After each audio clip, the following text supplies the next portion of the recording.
welcome to Between the Lines. I'm Leah Woodford, your host, and with me today is Susanna Liller. You're an award-winning author of You Are a Heroine. Now, this book really, really touched me because, of course, SmartFem. This is really close to my heart. You're a heroine. Oh, well, thank you. But I want to know what inspired you to write the book. Well, I have been working with women since 2000, and I've done different kinds of workshops and retreats with them. And what I was always amazed to discover was they would tell me they lack confidence, they have low self-esteem, and these are women who are in the C-suite, in the top of their profession, and they still feel intimidated, don't want to speak up. And so I was looking for ways to help with confidence. And I came across in 2008 the Heroine's Journey, which was called the Hero's Journey, made popular by Joseph Campbell. But I turned it around to have it reflect women's stories. And it's a way to show women that they already are heroines. They've already taken the risk to leap over a threshold where they don't know what's coming, but it's that bravery to answer what your heart is telling you to do, and that makes you a heroine. And yes, it's tough, things happen, you meet your dragons, your personal dragons, but you get through it, and then look where you are when you're stronger, wiser, ready for the next journey. What was really interesting about this book is it's like a game. I've never seen that in a self-help book before. Can you elaborate on the game strategy? So I call them tasks because it's all sort of, when you think of the Wizard of Oz and Dorothy gets a task to get the broomstick. So they're on a quest in the book and people reading it. And the game that you speak about is one that I use in my retreats and workshops to help women tap into their intuition, to ask, where do I want to be in 3 years, and not have the brain kick in and say, you should be financially secure, you should, but just I kind of lead them into a place where it comes up organically of what their life could look like in 3 years. And women are amazed that things come up that they never would have thought of. And I tell them, pay attention to that, see what comes up, and maybe follow it. Let me ask you this. Women tend to self-sabotage a lot. I know you do the retreats and the book. How do you cope when we all have those negative self-doubts? Right. How do you cope with that? Yes, and so the term in the Heroine's Journey is the threshold guardian. So that's the voice in your head that's saying, you can't do this, you're not enough, no one will ever read it. And so, of course, it took me 5 years to write it. That kept coming up in my head. So I think the way that I cope with it is I listen, I say, thank you for sharing, now get behind me, and I put one foot in front of the other and keep going. I never gave up. And I think you have to believe in yourself. As much as it can be hard to do that at times. It is really hard. And what was the hardest part of writing this book? Because it's an intense book. It's a great book. There's a lot of information in here. I think, Leah, it's just what we've been talking about. Believing that it was worthy to be out there and that people would read it. And, I remember talking to my book coach at the beginning and saying, I don't even want to tell people I'm writing a book, because if you do that, then you're raising their expectations. And what if I decide it's no good and I don't want to publish it? So as I hear myself saying that, I think everybody goes through this, and I did it, and I finished it, and I even got an award at the summit. And so don't listen to those voices, those negative voices in your head. And we all have them. Yeah. They creep in at the worst times. Now, how has writing this book changed your life?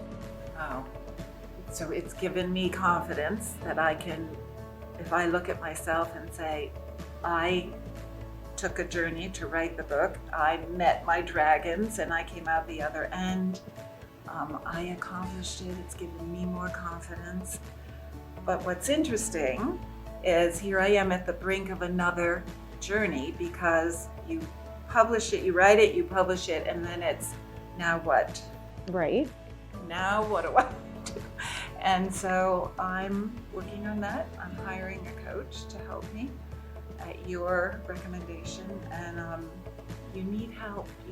That's another message of the book, is you're not alone. There's so many heroines walking the journey path.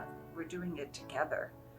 And it's one thing we really have in common. If we want to develop and become more evolved, we have to make those leaps into the unknown, which you've done many times. I'm still doing. I've slayed a few dragons in my time. Yeah. Let's talk about this cup you gave me. I love this. And I love the dragon metaphor. First of all, I'm a huge Game of Thrones fan. So Me too. This was really a personal journey for you. You got really personal in this book. Right. Can you share with our viewing audience just your experience, your favorite chapter? Okay. Well, I guess one of the big ahas, as one of the things I tell women to do, is look back on your journeys and you will realize how brave you are and the courage that you've had. And we tend to forget, we just keep going on. So when I looked back, one of my favorite stories is leaving my company that I was part of for 12 years and starting a consulting business with a woman. And we were going gung-ho. We were hired back by the company to actually do facilitation and mediation. It was successful. And maybe 4 months later, she was telling me she didn't want to be my partner. And I say in the book, I don't think I ever would have left my corporate job if it hadn't been that I was leaving it with her, and now I'm finding myself alone. And it was rejection times 100. But it was the best thing that ever happened to me, because I was able to boot myself up and do it, and I proved to myself I could do it by myself. But one of my dragons has always been, you can't do it alone, you can't do it by yourself. And yes, we need a team to help, but you also have to believe that you can create your journey in the life that you want it. What is one piece of advice you would give an aspiring writer? I would say not to give up, because those voices will get louder and louder. You'll think it's So true. Yes. So true. and to get help. And so I had a book coach at the beginning, then I had an editor who really helped me, and then I found the person who helped me publish Emerald Lake Books, and they all helped me in their own way. Yeah.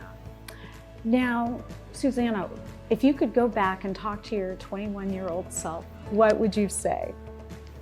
Stop caring so much about what everybody else thinks, trying to fit in, and realize that you are your own unique, precious self, and just own that. I wouldn't have listened. Why do we do that to ourselves as women? I don't know. I think because all the magazines that you pour over in the movies and TV, you're given all these examples, and you think that's the way I'm supposed to be.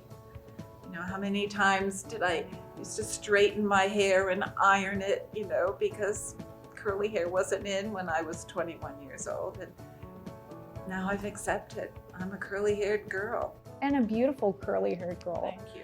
Did you ever experience writer's block? Yes, and what I've done, and this is another big help, maybe it was for me.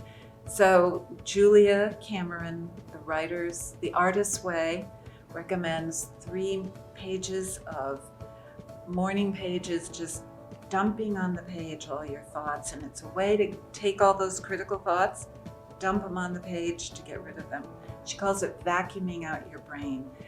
And I use that when I get stuck, and it works. I've also worked with my non-dominant hand asking a question with my right hand and having my left hand respond. Interesting. Really interesting. So what's next for you? I'm working with a coach. You know, it's funny, we all need mentors. Right. And I think so many women are afraid to ask for help. And, you know, there are amazing people that are willing to step up and help, but you have to ask. Right, right. So I'm getting my ask on and working with a coach. But what it is for me is how best to bring this forward, because I think it's such an important message that women need to realize how brave they already are, and not to point to somebody else and say, oh, she started a company and I didn't, so you have done things. You're a heroine. That's the message. I love that. I love that. Thank you so much for coming on the show. Thank you so much for having me. Now, Susanna, how can our viewing audience get a hold of you and your fabulous book? Thank you. Well, so go to my website, which is susannaliller.com. And the book is there and how you can order it. You're on Amazon too, right? And I'm on Amazon, yes. So that's another way. Thank you so much for helping women everywhere. It's an important message. Again, you are a heroine. Thank you, Leah. You are so welcome. This is Leah Woodford with Between the Lines. Thanks for watching.